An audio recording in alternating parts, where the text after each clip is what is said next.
I don't think there's doubt in many players' minds that Doki Doki Literature Club is an amazing and unique game with a lot of interesting elements that could pull in a wide variety of players. Players such as myself, who had never really dived into dating simulators before, and I'm sure for those of us that had a lot of familiarity with the genre, it was definitely a fresh and exciting take on many of the tropes that exist within that world. But as much as Doki Doki does for us as players as a game, I think what may be overlooked is what it can do for us as readers as a piece of literature in and of itself. And this is interesting when you think about the layers of storytelling elements that get used here. Why do the girls choose to form a literature club? It's kind of obvious if you stop and think about their motivations. It's a club with people that get together because they enjoy the literary arts. They enjoy storytelling through words. And given that this game frequently and unapologetically just absolutely shatters the fourth wall, it should come without a doubt that the game's really trying to get us to pay attention to dialogue, to what words are being put in and why, and what is actually being said here. And I think the only time where it's actually difficult to see what the creator of this game is trying to get across is in the poems. Now, the poems begin on day 2, and from the time they start, they are pretty much the entire game. You receive these poems, you get to choose the order of girls, of the poems of which you read. You write poems for the girls. But as we learn later that there's a lot happening to Monica behind the scenes, there's actually a lot happening to all the girls behind the scenes. Many of them have issues, Sayori's depression, Yuri's self-mutilation, Natsuki's parental problems. All of these are actually alluded to, at the very least in these poems, if not outright given away. But the thing is, poetry is not simple, and a lot of these things just flew over my head on a first playthrough. And the first thing that I wanted to get to here, and really what sparked my entire desire to do this, is the first poem you receive from the girls, and that would be Sayori's poem, Dear Sunshine, received on the second day of playing. So I'm just going to go ahead and get right into it and read this poem. Dear Sunshine, the way you glow through my blinds in the morning, it makes me feel like you miss me. Kissing my forehead to help me out of bed, making me rub the sleepy from my eyes. Are you asking me to come out and play? Are you trusting me to wish away a rainy day? I look above, the sky is blue. It's a secret, but I trust you too. If it wasn't for you, I could sleep forever. But I'm not mad. I want breakfast.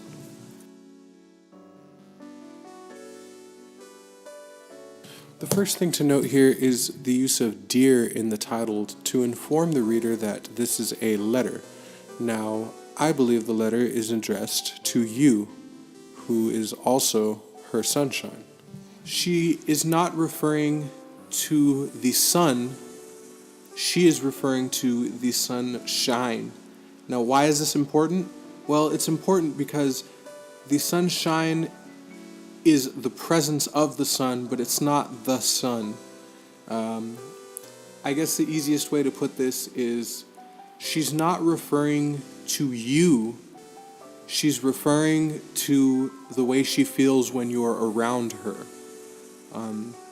The feeling she gets comes just by seeing you. It doesn't come from interacting with you. She's not touching the sun. She's feeling the sunlight upon her. The way you glow through my blinds in the morning. And an interesting use of blinds here could allude to that perhaps she is watching him in the morning. They are neighbors. It's completely reasonable that she would see him every morning, and that this would somewhat act as a motivator for her, who is extremely cripplingly depressed, to get out of bed. Perhaps just seeing this person, this target of her feelings, walk around somewhat gives her courage to leave, which is something we'll definitely see in the later lines here. The next line, it makes me feel like you missed me. she's kind of dancing around here. It makes me feel like you missed me. She is not saying it tells me you missed me. She's not saying you missed me. She's almost implying that the way she feels, which is that she is missed, is an illusion. It's a feeling she has, but it's not necessarily actually there. You're not necessarily there for her. Kissing my forehead to help me out of bed, making me rub the sleepy from my eyes.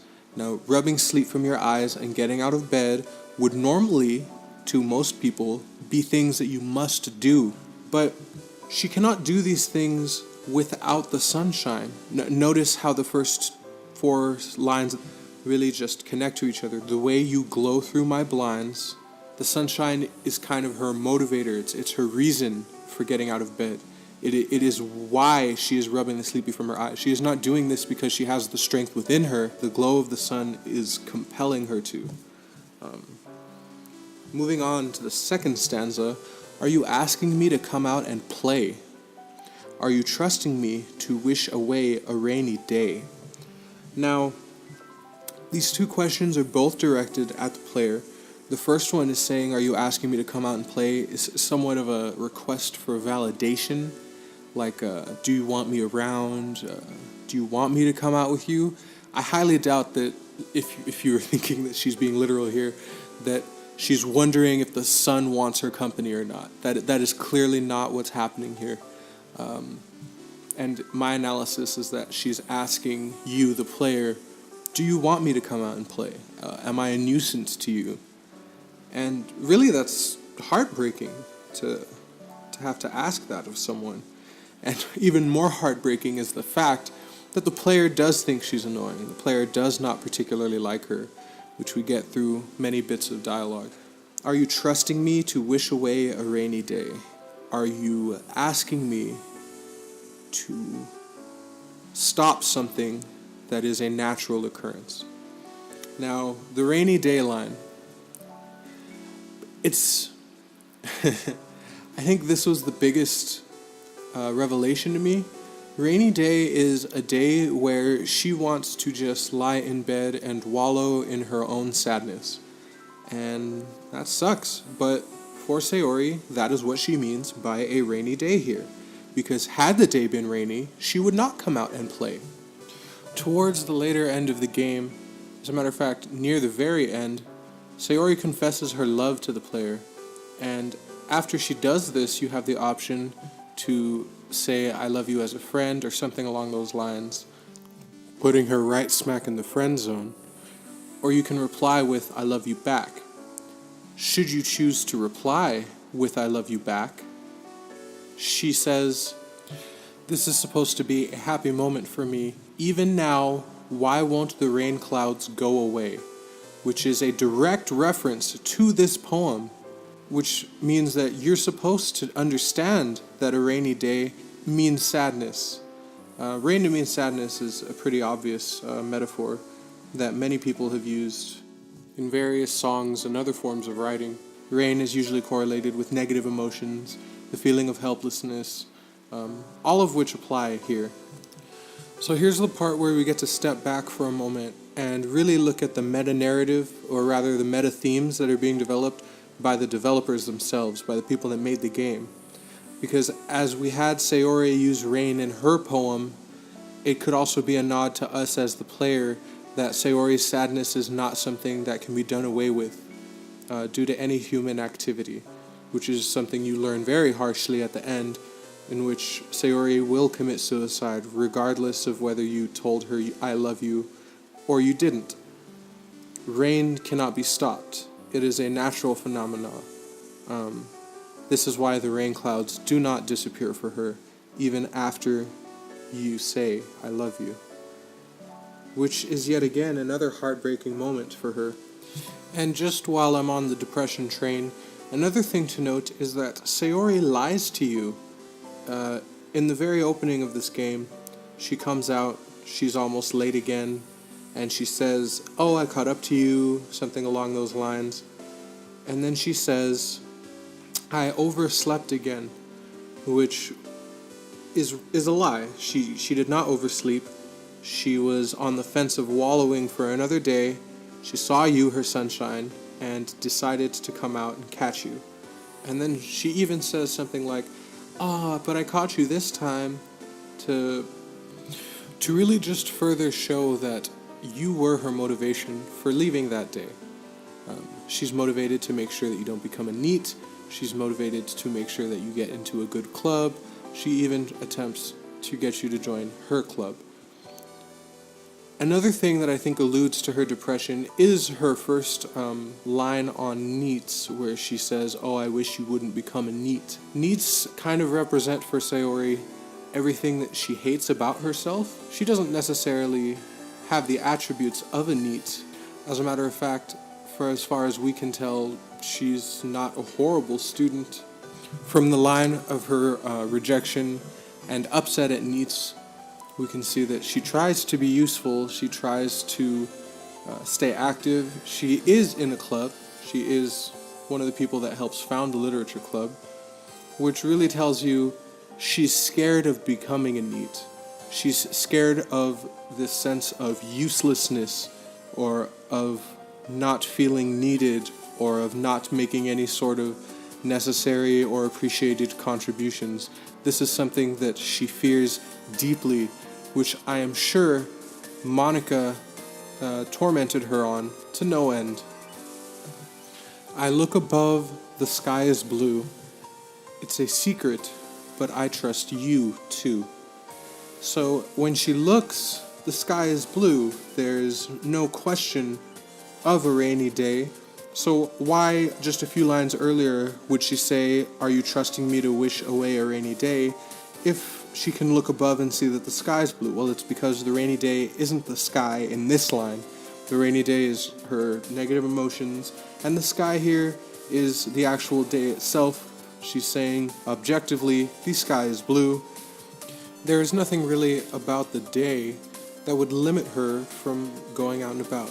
So, kind of alluding to the later line where she says, "I will come out."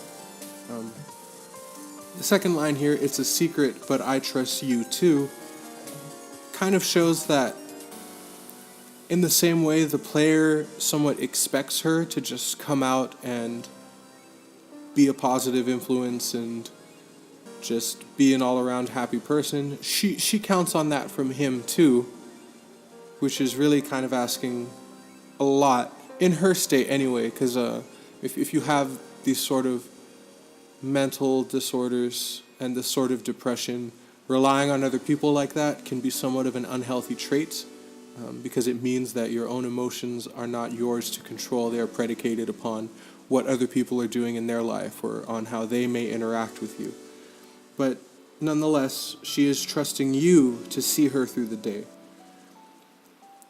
"If it wasn't for you, I could sleep forever, but I'm not mad." Why would she not be mad about being awoken from her rest? Now, this is going to be somewhat of a big claim here, but I'm going to go on a limb and say that the sleep forever is death. If it wasn't for you, I could sleep forever. Oh, sunshine, how you keep me from eternal slumber. That is a pretty powerful line here. But I'm not mad. But I'm not upset with not being able to die. Essentially, I want breakfast. She wants to go out and do this thing, but that's not stopping this entire exercise. That's not stopping this entire her questioning her motivations to get up, her reliance on the sunshine. She still has to think about these things, but at the end of the day, she wanted breakfast and she decided to go about her day. So that's pretty much the whole thing here. I don't think many players read it this way. I suppose that my analysis could be completely wrong, such as the nature of poetry, but I do think I have grounds for this analysis and this particular interpretation.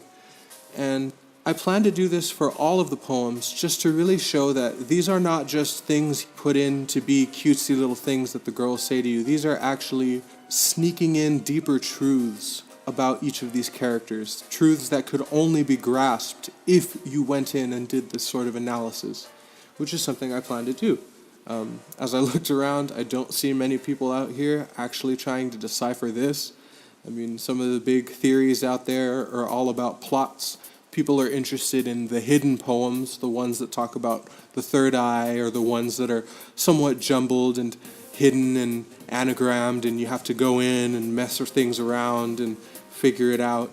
But that's not the point here. The game is trying to teach you that that is not the point. It's not about the hidden text. It's about what's in front of your face. It's about the meaning behind what you're actually seeing. Contrasted from the secrets you discover, this game is really much more about the meanings that you understand, which I think in and of itself is a powerful lesson to anyone as you go about your life and you encounter media like this that has all of these hidden elements to it. This is not Lord of the Rings with a lot of lore and storytelling elements. This is Star Wars with overarching thematic elements that are foreshadowed, built upon, alluded to, and then at the last moment come all in full force in the shocking moment of her suicide, in the shocking moment of the bloody arm, of the stab in the chest. These should not be surprising to you had you actually been paying attention. And that, I think, is the great takeaway here. The game rewards you if you do pay attention to these things, just as any good book will reward attentive readers with little bits of information that were not picked up on initially. And I feel definitely enriched upon this second reading. I hope to read even more, but I really wanted to share this out there because I think the greatest reason for that is in the line immediately afterwards. The player is given, I'm not sure if you are given the option to actually, but what I do know is that I said, wow, did you really just come up with that on your way here? Because that's what it seemed like. It seemed like she kind of just wandered in here and threw this poem together, but she didn't. And upon this analysis, I feel like a dick for actually thinking that that was what was going on here. It was a plea. It was a subtle message to you to try to let you know how much you mean to her. But not only did it fly straight over the player's head, flew over my head as well, and I'd assume it flew over almost everybody who played this game, unless you're an English major and you're really into your shit. But I had to do something, because I'll be damned if I'm going to let this game get away with having me be as ill-informed as the player, just kind of like, oh, I get it, sunshine is warm and great. No, that is not what's happening. But so that's pretty much it. If you liked this, please share this video. That would probably be the best thing I'm asking for right now. And leave in the comments any particular poems you'd like to see dissected like this, and I'll see what I can do, I suppose. Having said that, I hope you all have a fantastic evening and keep on playing.